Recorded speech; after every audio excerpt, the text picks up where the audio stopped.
Okay, so someone asked, how can you engrave PVC? So this was a shaft I made for my katanas, so I can put the blade in and everything. Um, so basically, there's a few things I still gotta fix up just to clean it up. But basically, what I did was I printed out some images, kind of like sticker, and then I sticked it on, after measuring the sizes and everything, of course, I sticked it into the PVC parts. After I colored everything, I colored everything with primer. Then I went in with flat black. As you can tell, it gives it a nice texture.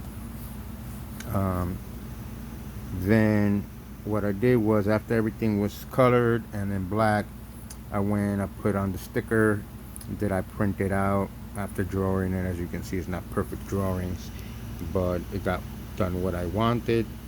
And then I kind of just stuck stickered everything I wanted to stick. This one actually was more freehand. Um, it was kind of hard to put the sticker on this, but I kind of went partially freehand on this. And then you just add the additional details. This is a dragon, and I kind of added some additional, like that's for see-through, so it shines when the blade is lit up inside the hilt. And also, one of the cool things it does is when the blade is inside and is lit up, the dragon actually illuminates, as well as all the red parts. So you actually see all these parts illuminate. Everything in red ends up being illuminated when you pass it through. So anyway, going back to the thing.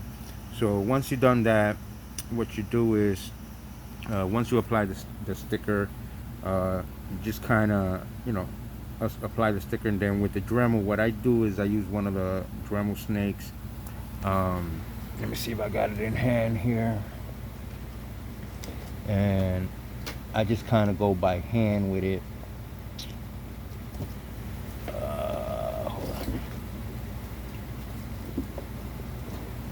All right, so here we go. So try to go in here. So basically, you can use this, kind of like a pencil or pen. This is for a different drill bit, so ignore the drill bit part. But just so you can kind of see an example.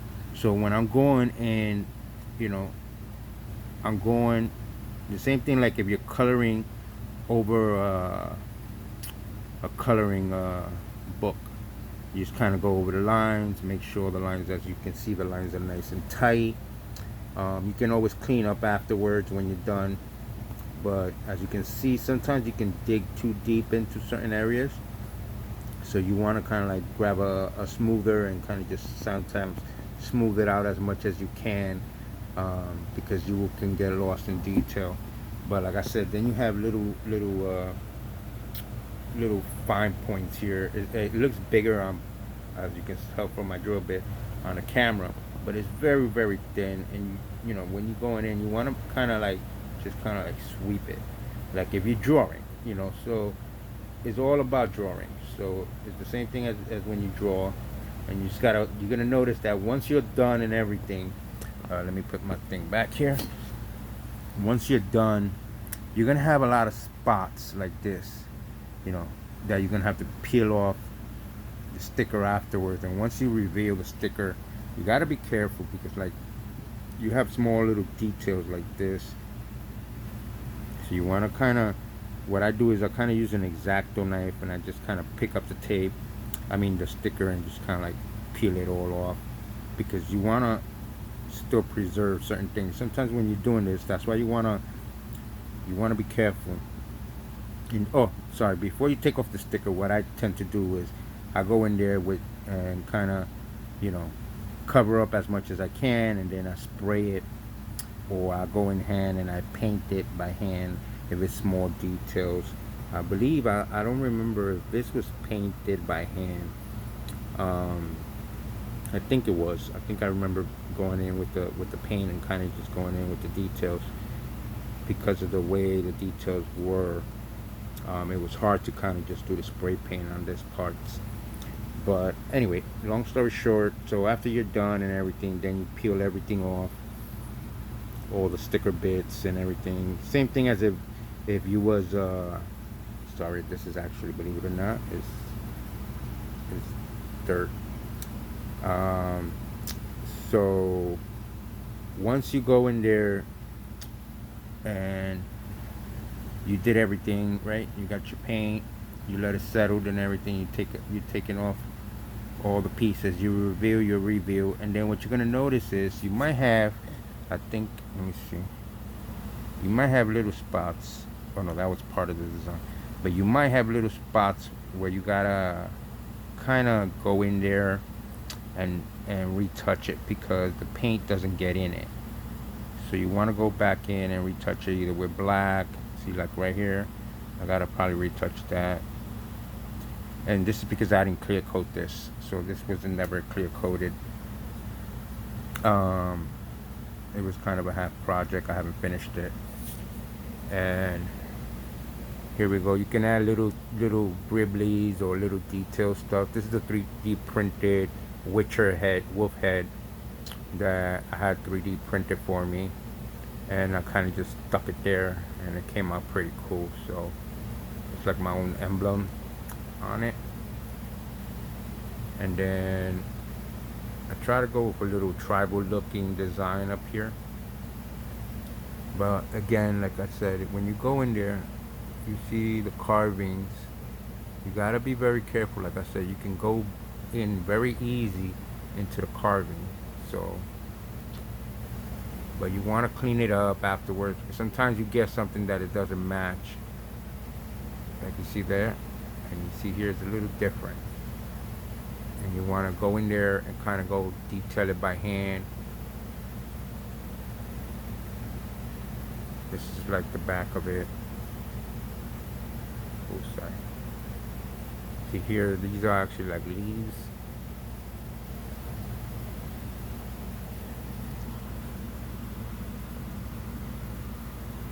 So let me see if I can get you a whole.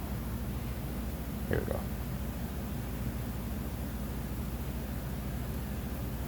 So it's pretty cool. And like I said, basically, to show you, this is PVC. Oh, there's actually a blade in here, I think. Yes, there is.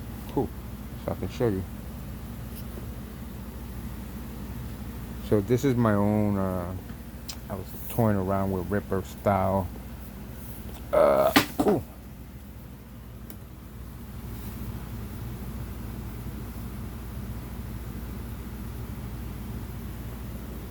No, this is not mine. This is the actual Ripper one that I bought.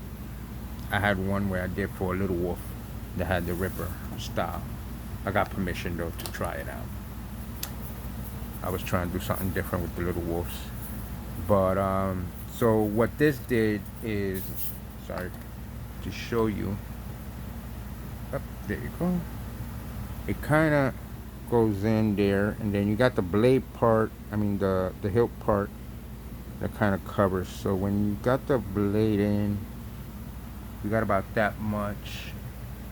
But the way I designed the tip is so that the tip actually, if it falls in there, actually falls in as deep as you want it. And what I did was, originally I measured the blade that I was going to do it for, and believe it or not, this is several parts. So I measured it out, how long my length for this, and then this is a coupler, a PVC coupler, and then I inserted another PVC, so two PVCs holding with PVC cement in a coupler. In another design that I have laying around somewhere else, I kind of drilled some holes and ran some strings. I actually used some sneaker strings, red and black, and kind of braided it up so that I can kind of wrap it around my waist or my holder in my back. So yeah, so this is a second tube right here. Then you have another coupler that is right here. This is another coupler. And what I did, I kind of beveled, let me see if I kind of beveled this one a little bit, as you can see. And then I put another little one here another PVC piece. And this is actually a 3D printed cone that I used, because like I said, the blade kind of fits in very nicely into it. So sorry. So let me show you. It's kind of hard to do it with one hand here. So blade goes whoop. Okay, this is better. Blade goes right in. Perfect 1-inch size for the blade, same as you would a lightsaber.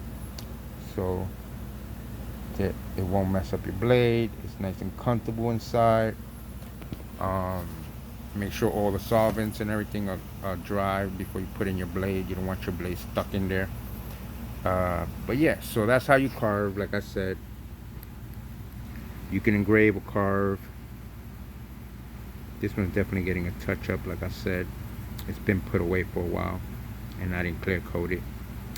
But that's a simple mask, and then clean it up a little bit.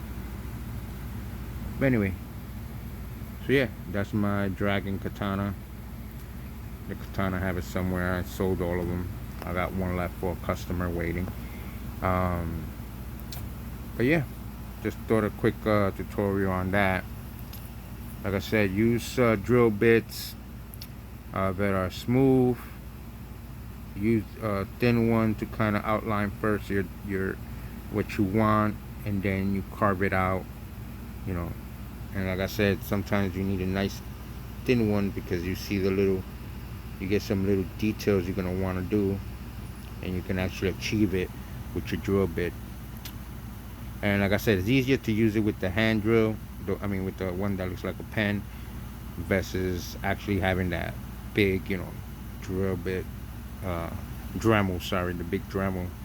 It's a pain. I used to do it like that, and it was a pain. And I got the snake, and it's so much easier because you can move around in so many angles with the snake. Like Ripper one time gave me some advice. You can actually move the piece with you as you going down in the details, so you can get a nice smoother outline versus getting a little shaky hand and stuff. You kind of just move the piece. So the way he taught me that is, as you go moving, you're gonna kind of go like, you move the piece with you, so that way you get that smoother angle versus going like this. Because if you're going like that, you might kind of rip through it. But it'll be it's much easier when you move in the piece with you. So so you go in, see what I'm saying? So sorry, very late. Just wanted to, somebody was talking about engraving PVC. I thought this would be a good quick video for that. Alright, so very rare you get a video from me these days. I've been so busy, but whenever I get a chance, I try to jump in on the forums and help you guys out on PVC. So yeah, 1 inch is always your best start, and then you work up your layers as you go. So for those who think you cannot do it, you can achieve actual good engraving material. And like I said, once I clear coat, right now this has kind of a grain to it, but once you clear coat and you hit several coats, you get a nice smoothed out look, and it looks so much better. And you can do other things too. It doesn't need to be engraved. You can do decals, and then you clear coat over it. I saw a design one time where the guy did a decal part, clear coated, added another decal, clear coated, added another layer of decal, clear coated, and when you look at the piece, you actually see it like a 3D design, and it was awesome. There's so much things you can do. Just whenever you have questions, Google stuff, and you learn more, or ask the guys in the group, and we always have ideas that we can share with you. But for now, I hope that's good enough to help you and answer your questions. Like I said, don't go too deep because there's only so much material in a 1 inch, and you can actually burn right through it very easily with Dremels. So remember that, okay? All right, until my next video. Keep it woofing.